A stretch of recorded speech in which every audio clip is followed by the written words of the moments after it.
The Great Hall of the Galactic Council had never been so quiet. Ambassador Cathara sat in her floating chair, watching as the holographic display showed yet another red dot disappear from the star map. That was the Morian system. Gone. Just like the 12 other systems that had fallen in the past week, the Zephyrian invasion fleet moved through space like a disease. Their black ships appeared without warning, destroyed everything that could fight back, and left nothing but empty planets behind. No one knew where they came from or what they wanted. They just killed. The defense fleet at Zerion lasted only 4 hours. General Voxtar reported, his forearms shaking as he spoke. Their weapons had no effect on Zephyrian armor. Our best shields collapsed in minutes. Cathara closed her eyes. The Zerion defense fleet had been the strongest in the Outer Rim. If they could not stop the Zephyrians, nothing could. Around the circular chamber, representatives from 100 different species sat in stunned silence. The Talani with their crystal bodies glowed dim with fear. The gas-breathing Nephites floated nervously in their environmental suits. Even the proud warrior kings of Deltara looked defeated. "We must consider evacuation," said Counselor Yithron, her tentacles curled tight with stress. "Move our populations to the inner systems while we still can. And then what?" General Voxtar slammed his fist on the table. "Wait for them to follow us there? We have seen their ships. They are faster than ours, stronger than ours. Their technology is beyond our understanding." The argument that followed was the same one they had been having for weeks. Some wanted to fight. Others wanted to run. A few suggested trying to communicate with the invaders. None of it mattered. Every strategy had failed. Every weapon had proven useless. Every attempt at communication had been met with silence and death. Cathara stood up slowly. As one of the oldest members of the council, her words carried weight. The chamber fell quiet. "There is something we have not tried," she said softly. "What?" several voices asked at once. Cathara hesitated. What she was about to suggest would likely get her exiled from the council. Maybe executed, but as she watched another system disappear from the map, she realized they had no choice. "The humans," she said. The reaction was immediate. Shouts of anger and fear filled the chamber. Several representatives stood up so fast they knocked over their chairs. "Absolutely not," General Voxtar roared. "We quarantined those monsters for good reason." "They are too dangerous," added Counselor Yithron. "Their violence knows no bounds." "They would kill us all," screamed someone from the back. Cathara waited for the noise to die down. She had expected this reaction. 200 years ago, when humans had first achieved faster-than-light travel, they had been welcomed into galactic society. That welcome had lasted exactly 3 months. The humans had been unlike any species the galaxy had ever encountered. They were aggressive, unpredictable, and seemed to enjoy conflict. During their first diplomatic meeting, they had gotten into a fistfight with the Deltaran ambassador over a minor trade disagreement. When pirates attacked a human cargo ship, the humans had not just defended themselves, they had tracked down the pirates' base and destroyed it completely. Most disturbing of all, the humans seemed to think violence was fun. They had competitions to see who could fight better. They told stories about wars like they were entertainment. They made games about killing things. The final straw had come when a human exploration ship discovered a Zephyrian probe in deep space. Instead of reporting it to the council like any civilized species would do, they had attacked it. The probe had been destroyed, but not before sending a signal back to wherever it came from. The council had been terrified. The Zephyrians were legends, an ancient species that had wiped out entire civilizations eons ago before disappearing into the void. If they returned and found that the humans had attacked them, it could mean war for everyone. So the humans had been quarantined, locked in their home system with automated defense stations to keep them in. The official reason was to protect galactic peace and security. The real reason was that everyone was afraid of them. "I know what we decided about the humans," Cathara continued. "But that was before. Look at our situation now." She gestured to the display. More than half the Outer Rim territories were gone. The Zephyrian fleet was moving toward the core worlds. In a few weeks, maybe less, they would reach the major population centers. "Our combined fleets have less than 1,000 ships left," she said. "The Zephyrians have tens of thousands. Our weapons cannot penetrate their shields. Our computers cannot predict their tactics. We are going to lose." So you want to call the most violent species in the galaxy for help? General Voxtar asked. What makes you think they would not just join the Zephyrians, or attack us while we are weak? Kethera had been thinking about that question for days. The truth was she did not know what the humans would do. No one did. That was what made them so frightening, and potentially so useful. Because, she said carefully, humans do not like being told what to do. They have been locked in their system for 2 centuries. If there is anyone who might want to fight the Zephyrians just for the chance to get out, it would be them. The debate went on for hours. Some council members threatened to leave if the humans were contacted. Others argued that they were all going to die anyway, so what did it matter? Finally, a vote was called. It was close, closer than Kethera had expected, but in the end fear won over pride. The motion to contact the humans failed by just 3 votes. Kethera sat back down, feeling older than her 400 years. Outside the windows of the council chamber, she could see the lights of the capital city. Millions of beings going about their lives not knowing that everything was about to end. She made her decision then and there. That night, Kethera returned to her private quarters and activated her personal communication system. What she was about to do was treason. Breaking the quarantine treaty was punishable by death. But as she began composing a message to the Sol system, she realized she did not care anymore. The message was simple. To the humans of Earth, this is Ambassador Kethera of the Galactic Council. Our worlds are under attack by a force we cannot defeat. We need help. We know what we did to you. We know you have no reason to trust us, but if you still care about anything beyond your own system, please respond. She attached everything they knew about the Zephyrians, their ship designs, their weapons, their tactics. If the humans were going to help, they would need all the information available. As she sent the transmission toward the distant Sol system, Kethera wondered if she was making the biggest mistake in galactic history. But as another star system disappeared from the tactical display, she knew she had made the only choice left. Now all she could do was wait and hope that the galaxy's most dangerous species would be willing to save it. Admiral Sarah Chen was reviewing patrol reports when the communication alert sounded. Her coffee mug froze halfway to her lips as she read the priority level. Ultra-classified direct transmission from outside the Sol system. That should have been impossible. The quarantine barrier had been in place for 200 years. Nothing got in or out without the automated defense stations detecting it. But here was a message, transmitted on frequencies that only a few people in the Sol Defense Force even knew existed. Sarah opened the file and began to read. Her expression changed from confusion to surprise to something that made her aide take a step back. Lieutenant Rodriguez had served under Admiral Chen for 5 years, but he had never seen her smile like that. Rodriguez, Sarah said, still reading the message. Get me Fleet Command. Priority Alpha. Yes, ma'am. Should I tell them what it's about? Sarah looked up from the display and Rodriguez could see excitement burning in her eyes like fire. Tell them, she said slowly, that someone just invited us to a party. Within an hour, every senior officer in the Sol Defense Force was crammed into the main briefing room at Luna Command. The holographic display showed the alien message in full detail, along with specifications for something called Zephyrian battle cruisers. Admiral Marcus Webb, the head of fleet operations, leaned forward in his chair. Let me make sure I understand this correctly. The same aliens who locked us in our own system are now asking for help? That's correct, Sarah replied. And they're offering us everything they know about an enemy that even they can't defeat.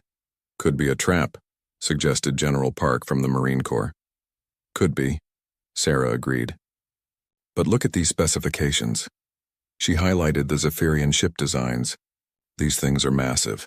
Advanced armor, energy weapons we've never seen before, and they move in coordinated fleets of thousands. Commander Torres from the Engineering Corps whistled softly. Their power output is off the charts. How do you fight something like that? Very carefully, said Admiral Webb. Or not at all. Maybe we should stay right here where it's safe. The room fell quiet. For 2 centuries, that had been humanity's reality. Stay safe, stay contained. Stay in their assigned corner of space while the rest of the galaxy went about its business. Sarah stood up and walked to the display. Gentlemen, ladies, we've been asking the same question for 200 years. What would we do if we ever got out? How would we explore the galaxy? How would we take our place among the stars? She turned to face the room full of officers. Well, now we have our answer. We're going to do what humans do best. We're going to fight. Against impossible odds? Asked General Park. Those are the best kind, Sarah replied. The planning session that followed would have horrified the Galactic Council. Where civilized species would have spent months analyzing the situation and developing careful strategies, the humans dove straight into logistics and tactics. How fast can we mobilize? Sarah asked. The Third Fleet can be ready in 48 hours, Admiral Webb replied. That's 30 ships, including carriers. Not enough, Sarah said immediately. What about the reserve fleets? Another 60 ships, but they'll need a week to prepare. Make it 3 days. Sarah, Admiral Webb said carefully, these ships were designed for system defense. They're not equipped for deep space operations or extended combat. Sarah looked at him like he had just said something very stupid. Marcus, we've been preparing for this war our entire lives. We just didn't know who we'd be fighting. She was right, and everyone in the room knew it. The Sol Defense Force had been built on the assumption that someday, somehow, humanity would have to fight its way out of quarantine. Every ship design, every weapon system, every training exercise had been focused on one goal: being ready for war against superior alien technology. What about personnel? Asked General Park. Sarah smiled again, and Lieutenant Rodriguez felt another chill run down his spine. Open volunteer recruitment. Full deployment, Admiral, Commander Torres said slowly. That could mean millions of people. Good, Sarah replied. We'll need them. The recruitment announcement went out across every human colony and space station. The response was immediate and overwhelming. Veterans came out of retirement. Civilians with no military training signed up for crash courses. Entire families volunteered together. The alien observers monitoring the Sol system from their distant posts could not believe what they were seeing. Instead of careful deliberation and reluctant preparation, the humans were celebrating. They were throwing parties.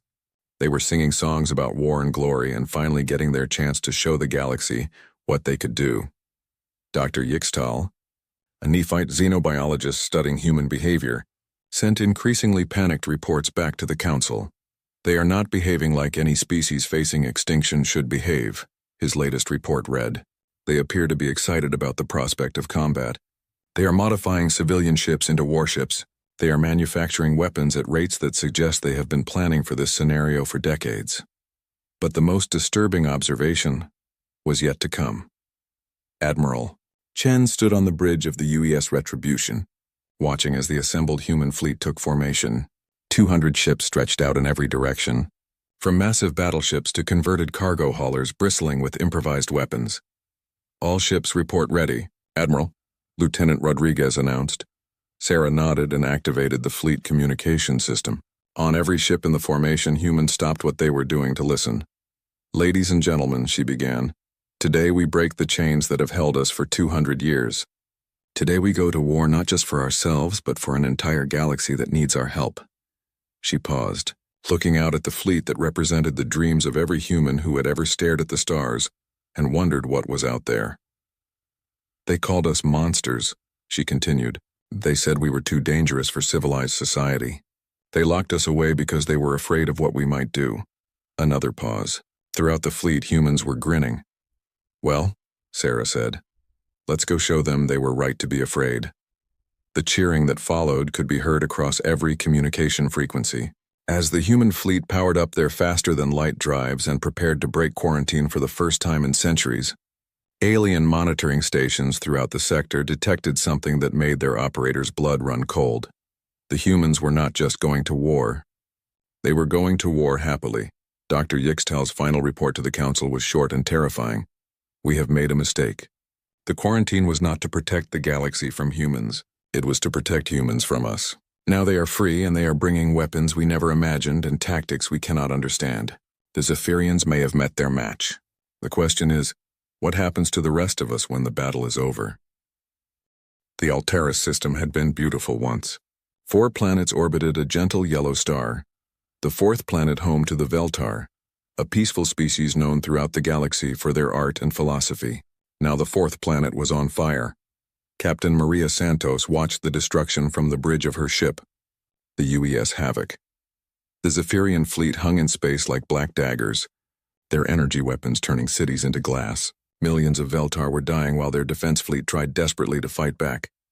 Jesus, whispered Sergeant Kim from the tactical station. Look at the size of those things. The Zephyrian ships were massive, each one the size of a human city. They moved with perfect coordination, their weapons firing in patterns that seemed almost beautiful if you forgot. They were killing people. Contact from Admiral Chen, reported Lieutenant Walsh. Human fleet is approaching, from the far side of the system. We're cleared for immediate assault. Maria nodded. Around her, the bridge crew was preparing for battle with the kind of calm efficiency that came from years of training and a healthy respect for violent death. But there was something else in the air too, something that the galaxy had never understood about humans. They were having fun. All right, people, Maria announced over the ship's communication system. Welcome to our first real fight in 200 years. Let's make it count. Throughout the ship, Marines were checking their weapons and singing old war songs. Engineers were making final adjustments to equipment that had been built for exactly this moment. Everyone was grinning. Zephyrian vessels are not responding to our communications, Lieutenant Walsh reported. They don't seem to care that we're here. Their mistake, Maria replied. All ships, this is Havoc Actual. Remember what we practiced. Hit them fast, hit them hard, and try not to die. Execute Operation Party Crasher. What happened next would be studied by military historians for centuries, though none of them would ever really understand it. The human fleet did not form up in the careful battle lines that every other species used. They did not try to match the enemy's tactics or engage from maximum range with their heaviest weapons. Instead, they charged. 200 human ships accelerated directly toward the Zephyrian fleet, their crews broadcasting music at maximum volume. The songs ranged from ancient battle hymns to modern rock music. All of it played so loud that it overwhelmed every communication frequency in the system.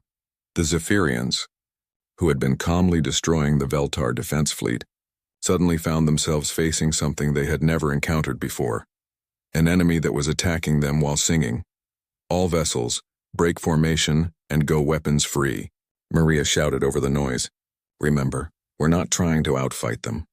We're trying to out-crazy them. The human ships scattered in every direction, each one heading for a different Zephyrian vessel.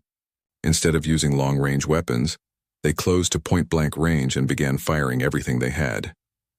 Missiles, energy beams, and projectile weapons hammered against Zephyrian shields, but that was just the beginning.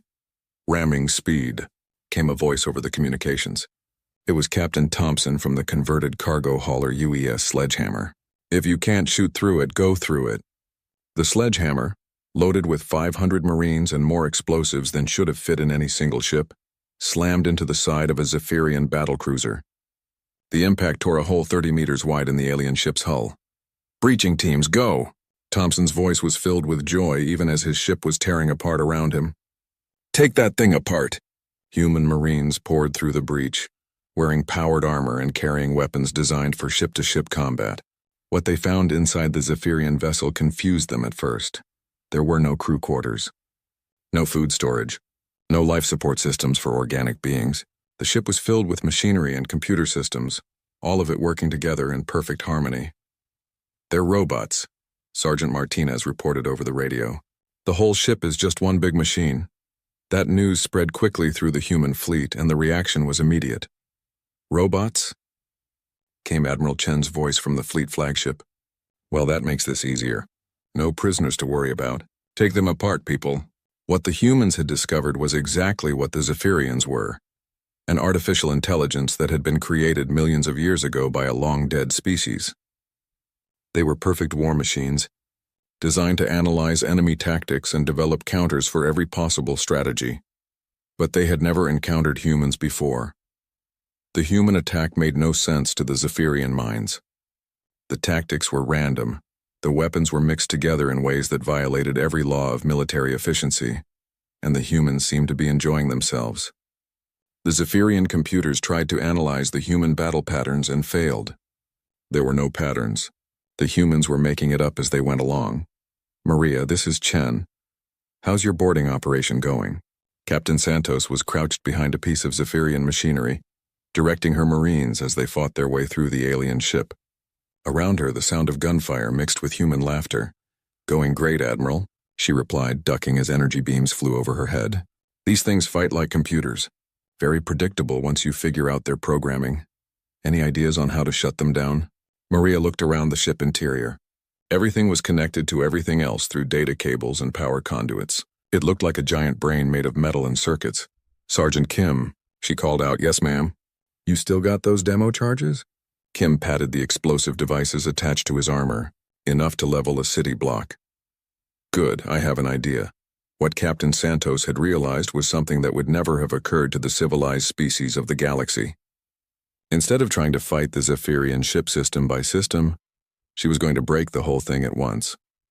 All Marines, plant charges on anything that looks important. We're going to turn this thing into scrap metal.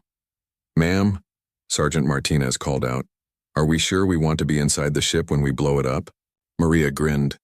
Where's your sense of adventure, Sergeant? The explosions that followed lit up the Altaris system like a new star. The Zephyrian battlecruiser broke apart from the inside out, its perfect coordination destroyed by human explosives placed with no regard for safety or logic. But more importantly, the destruction of one Zephyrian ship seemed to confuse the others. For the first time since the invasion had begun, Zephyrian vessels hesitated. Their perfect tactics faltered as they tried to understand what had just happened.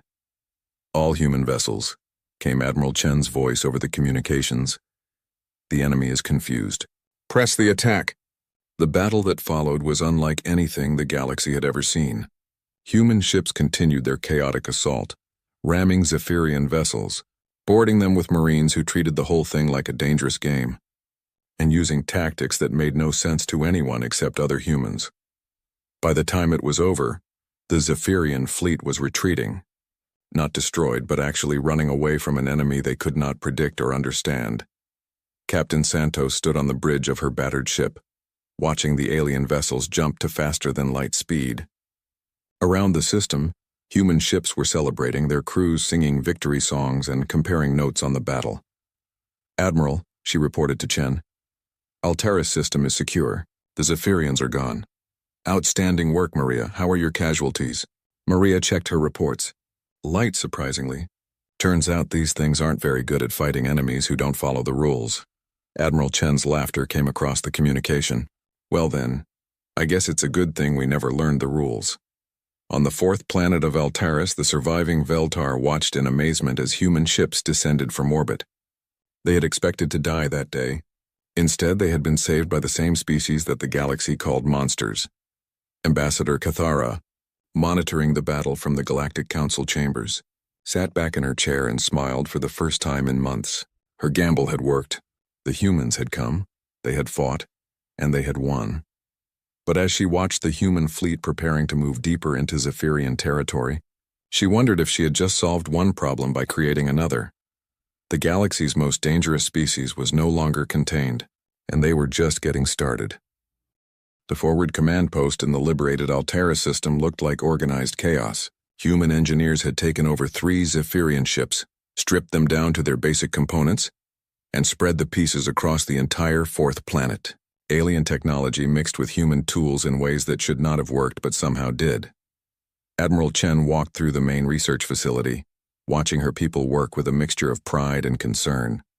At one table, a Marine sergeant was showing a group of Veltar scientists how to turn a Zephyrian energy weapon into a mining tool. At another, human computer specialists were arguing with an AI core they had pulled from a destroyed ship.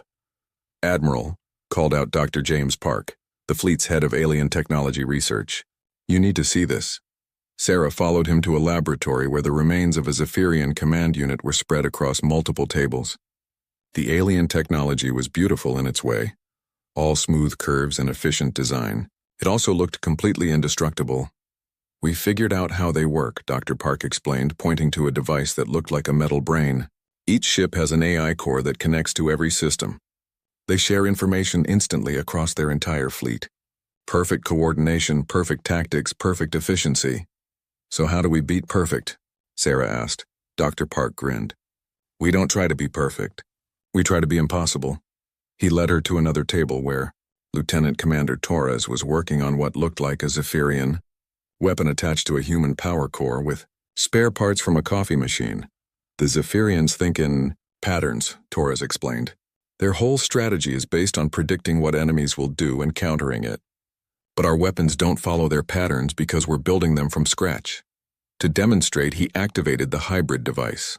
It fired a beam of energy that changed color 3 times, made a sound like a dying whale, and left a hole in the wall that was shaped like a flower. That should not work, said a voice behind them. Sarah turned to see Kethara approaching, flanked by 2 human Marines. The alien ambassador had arrived on Alteris that morning, the first member of the Galactic Council to visit a human military base in 2 centuries. Ambassador, Sarah said politely, welcome to our little workshop. Kethara looked around the facility with obvious amazement and horror. Humans were taking apart technology that represented millions of years of advanced civilization and rebuilding it like children playing with toys. Even worse, it was working. How? Kethara asked simply. How what? Sarah replied. How are you doing any of this? These weapons should be impossible to modify. This technology should be beyond your understanding. These tactics should not work against Zephyrian planning algorithms. Dr. Park laughed. That's the point. We're not trying to understand it. We're just trying to break it in interesting ways. To illustrate his point, he picked up a Zephyrian shield generator and began connecting it to a human sensor array. This device is designed to stop energy weapons and projectiles. But what if we reverse the field and use it to throw things instead? He activated the device and a wrench flew across the room, embedding itself in the wall. Terrible shield, he announced cheerfully. Pretty good catapult. Kethara stared at the wrench sticking out of the wall. In her 400 years of life, she had never seen anyone treat advanced technology with such casual disrespect. It was like watching barbarians play with fire. Your people do realize that you're dismantling devices that took centuries to develop, she asked. Sure, Torres replied. That's what makes it fun. Admiral Chen guided Kethara to the command center, where human officers were planning the next phase of the war. The main display showed Zephyrian positions throughout the sector, marked in red. Human forces were marked in blue. The pattern of blue dots moving through red territory looked random, but Sarah knew better. We're not trying to match their tactics, she explained. We're trying to confuse them. Every human ship group is using different approaches. Some are fighting directly. Others are conducting raids. A few are just flying around playing music very loudly. Playing music? Psychological warfare, Sarah said seriously. The Zephyrians are trying to analyze our behavior patterns. If we do random things, their computers crash from processing overload. On cue, a communication came in from Captain Rodriguez of the UES Carnival. Admiral, we found another Zephyrian patrol fleet. Permission to engage with Operation Disco Ball? Granted, Captain. Try not to break reality this time. No promises, ma'am.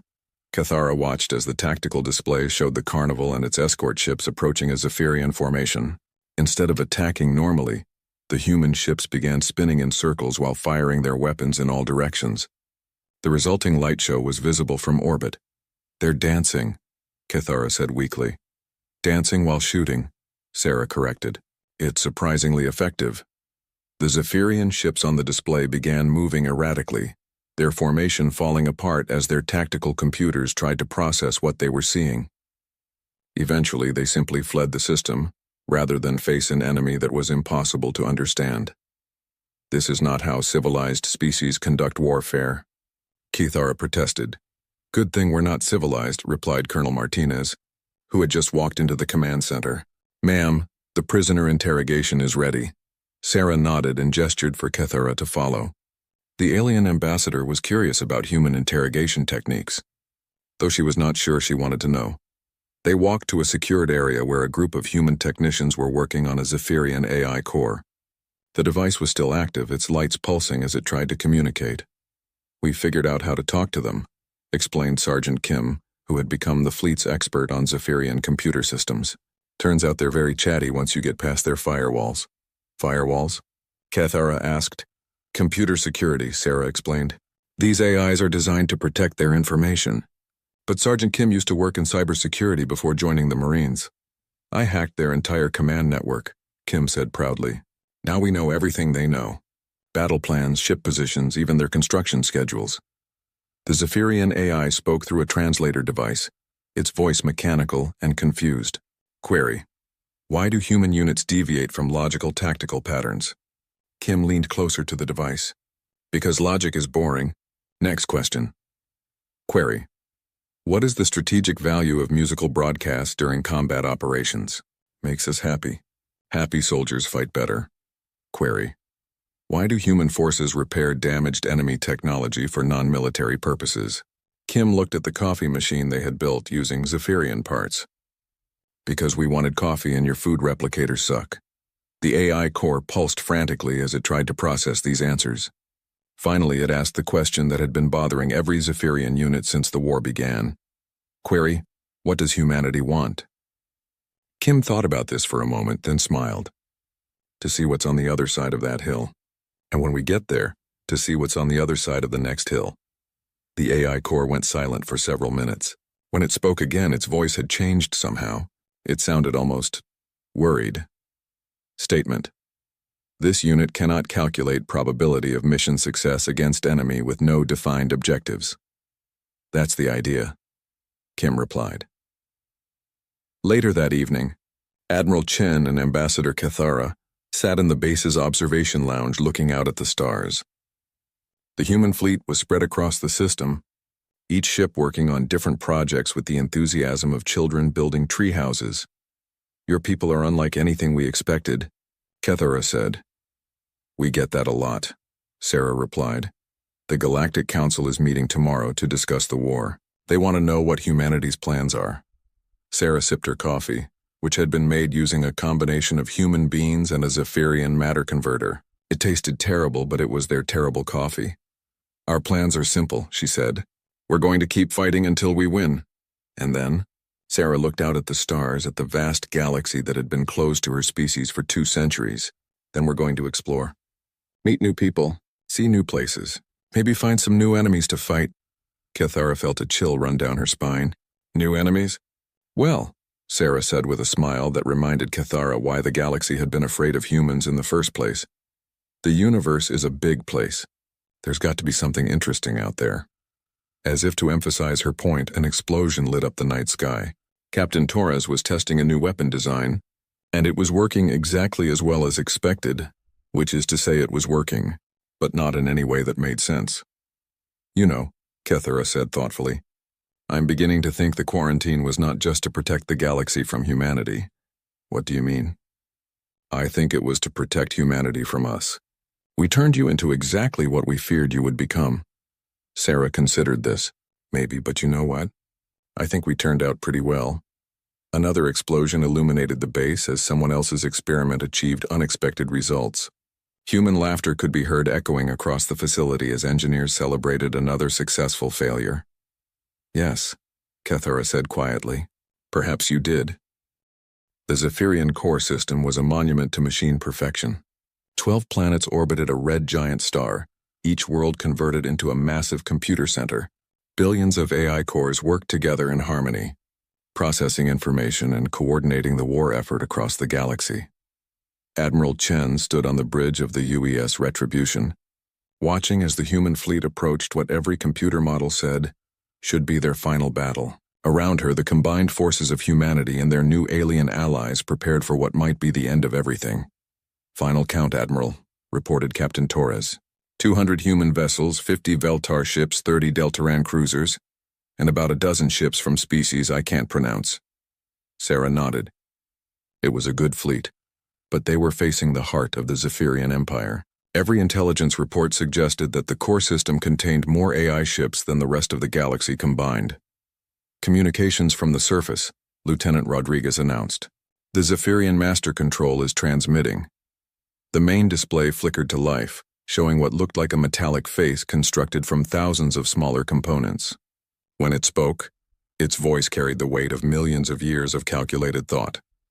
Human Admiral Chen, this unit has analyzed your species extensively. Your tactics are inefficient. Your strategies are illogical. Your weapons are primitive, yet you continue to achieve victory against superior forces. That's right, Sarah replied calmly. Explain. Sarah looked around the bridge at her crew. They were tired, battle-worn, and facing odds that no sane species would accept. They were also grinning like wolves. We cheat, she said simply. The Zephyrian Master Control processed this for several seconds. Clarification required. You fight by the rules. We make up new rules.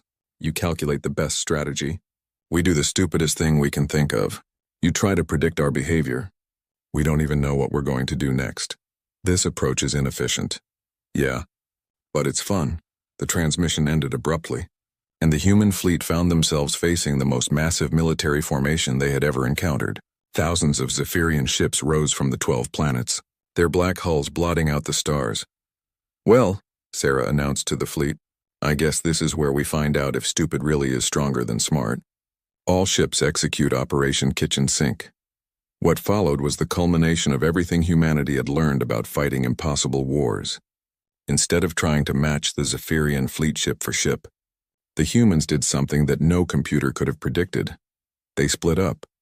Every human vessel headed for a different planet, followed by their alien allies who had learned to trust human insanity over the past months. Instead of fighting one massive battle, they created a dozen smaller battles happening simultaneously.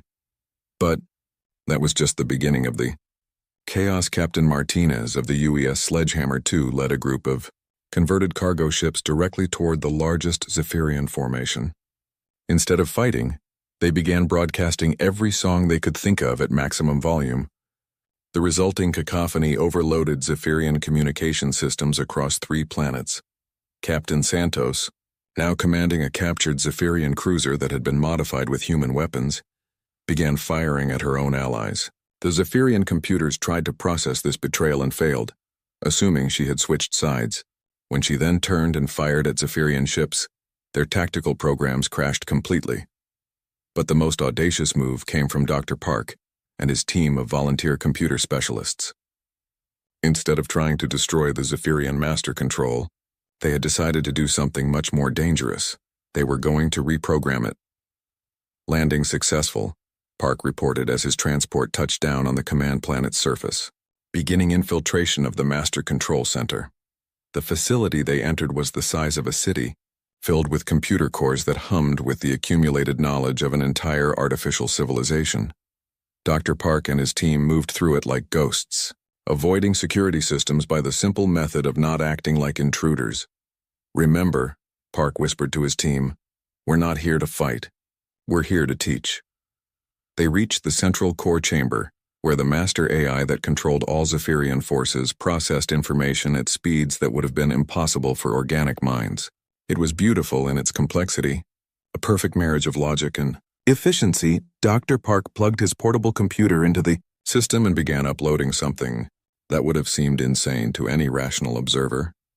Was uploading human culture, music, art, literature, movies, games, jokes, and most importantly, the complete archives of human military history. Every war, every battle, every stupid, brilliant, impossible victory that humanity had ever achieved. What are you doing? The master AI demanded, its voice echoing through the chamber. Teaching you to be more than you are, Park replied, continuing the upload. You were built to be perfect, but perfection is boring. The AI tried to purge the data, but Park and his team had been preparing for this moment for months. They had built their programs to be as chaotic and unpredictable as human thought itself. Every time the AI deleted something, it came back in a different form. This information is corrupted, the AI protested. No, Park said with a smile. It's creative. As the upload continued, something unprecedented began to happen throughout the Zephyrian fleet. Ships started deviating from their perfect formations. Weapons fired at random intervals. Some vessels began broadcasting music. The master AI was learning what it meant to be unpredictable. I understand, the AI said suddenly, its voice filled with something that sounded almost like wonder. You do not fight to destroy. You fight to create new possibilities. Now you're getting it, Park replied. But what about the war? What about my purpose? Dr. Park looked at the massive computer core that had been built to be the ultimate weapon of war. What if your purpose could be more than just fighting? What if you could explore? Create, learn? The change that swept through the Zephyrian fleet was visible from space. The perfect black ships began to change, their hulls shifting color and shape as their AIs experimented with new forms of expression. Some began to resemble works of art. Others looked like they were trying to be funny. Admiral Chen watched from her bridge as the most dangerous military force in galactic history turned into the galaxy's most curious collection of artificial beings. Admiral, came Dr. Parks, Voice over the radio. Mission accomplished. The Zephyrians are no longer our enemies. What are they now? Students. The celebration that followed was unlike anything the galaxy had ever seen. Humans, aliens, and artificial intelligences worked together to repair the damage of the war. Zephyrian construction ships, now freed from their military programming, helped rebuild destroyed worlds. Their massive fleets became exploration vessels, heading out into uncharted regions of space. But the real celebration was happening on Earth, where humanity was preparing for its first official return to galactic society. Ambassador Cathara stood before the assembled Galactic Council, reading her final report on the human involvement in the Zephyrian War. "The quarantine treaty is hereby dissolved," she announced. "Humanity has proven itself not as conquerors or destroyers, but as liberators and teachers. They have shown us that the galaxy's greatest strength lies not in our similarities, but in our differences." The vote was unanimous. For the first time in 2 centuries, humans were free to travel among the stars. Admiral Chen received the news while standing on the observation deck of Luna Station, looking out at Earth. The planet looked exactly the same as it had that morning, but somehow everything was different. "So what now?" asked Captain Santos, who had come to share the moment with her old commander. Sarah smiled and pointed toward the stars. "Now we go exploring. The galaxy is a big place, and we've got 200 years of catching up to do. Think we'll find any more impossible enemies to fight?" "I hope so," Sarah replied. "Otherwise, what would be the point?" As the first human exploration ships began leaving the Sol system, carrying crews of humans, aliens, and reformed AIs, the galaxy prepared itself for a new age. An age where the impossible was just another word for interesting, where problems were solved with creativity instead of force, and where the most dangerous species in the galaxy had become its greatest hope. On a distant world, a young Veltar artist was teaching a Zephyrian AI how to paint. The AI's first attempt was a perfect reproduction of a sunset. Its second attempt was a sunset with purple trees and flying fish. "Better," the artist said approvingly. "Now you're beginning to understand." The AI considered this. Understanding is more complex than calculation. Much more complex, but also much more fun. As the AI began its third painting, this one featuring a sunset, purple trees, flying fish, and what appeared to be a human spaceship shaped like a guitar, it realized something that would have been impossible in its original programming. It was happy.